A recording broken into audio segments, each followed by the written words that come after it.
কাপ্তাই হ্রদ আর পাহাড়ে ঘেরা পর্যটন শহর রাঙামাটি।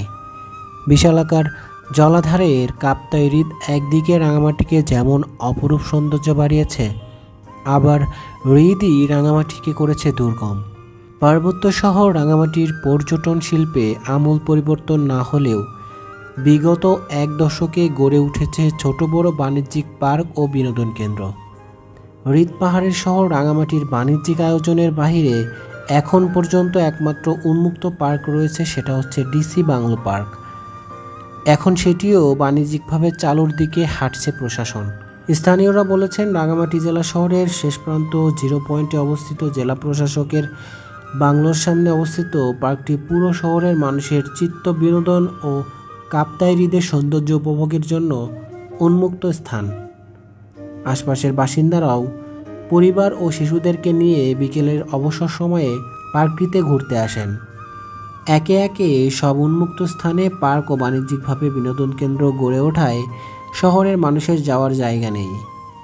সম্প্রতি সরজমিনে পরিদর্শন করে দেখতে পারলাম, ডিসি বাংলো পার্কের সামনে আগে যেখানে গাড়ি মোটরসাইকেল পার্কিং করা হতো, সেখানে একটি প্রবেশ বুথ তৈরি করা হয়েছে। প্রবেশ বুথের দেওয়ালে একটা নোটিশ দেওয়া হয়েছে, সেখানে বলা আছে পার্কের উন্নয়ন কাজ চলমান থাকায় পর্যটকগণের জন্য যাতায়াত সাময়িকভাবে বন্ধ। তবে পার্কের ভেতরে বেশ কিছু পর্যটককে দেখা গেছে। এ সময় কয়েকজন স্থানীয় বাসিন্দা জানালেন, আগামীতে পার্কে ঢুকতে টিকিট লাগবে, সেজন্য তারা আপাতত কিছুদিন ফ্রি টিকিট ছাড়াই ঘোরার সুযোগ পাচ্ছেন। রাঙামাটিতে অনেকগুলো বিনোদন কেন্দ্র পার্ক রয়েছে, যেগুলোতে প্রবেশ করতে গেলে টিকিট সংগ্রহ করে তারপর প্রবেশ করতে হয়।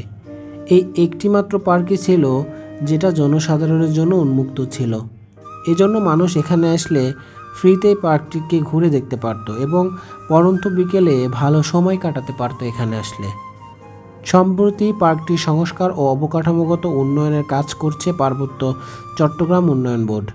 উন্নয়ন বোর্ড সূত্র জানিয়েছে, প্রায় 1.5 কোটি টাকা ব্যয়ে ডিসি বাংলো পার্কের প্রধান তোরণ নির্মাণ করেন। পার্কের নিচের অংশে দেওয়াল ও বসার স্থান তৈরি, বিভিন্ন খেলনা ও ব্যাঙের ছাতাসহ অন্যান্য সৌন্দর্য বর্ধনের কাজ করা হচ্ছে। রাঙামাটি শহরের বাসিন্দা ও উন্নয়ন কর্মী নুকু চাকমা মনে করেন, ডিসি বাংলো এলাকাটা কাপ্তাই হ্রদ ও তীরবর্তী পার্ক।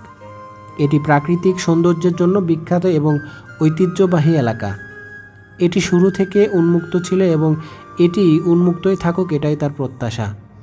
এই প্রাকৃতিক সৌন্দর্যকে টিকিটের আওতায় আনলে জনসাধারণের সৌন্দর্য উপভোগ থেকে বঞ্চিত হবে। সকলের মতো আমাদেরও প্রত্যাশা, এই পার্কটি সকলের জন্য উন্মুক্ত থাকুক এবং সবাই এখানে এসে প্রকৃতিকে খুব কাছ থেকে দেখুক। সেই প্রত্যাশা করে আজকের ভিডিওটা এখানেই শেষ করছি। দেখা হবে পরবর্তী কোনো ভিডিওতে। সে পর্যন্ত সকলে ভালো থাকবেন। আসসালামু আলাইকুম।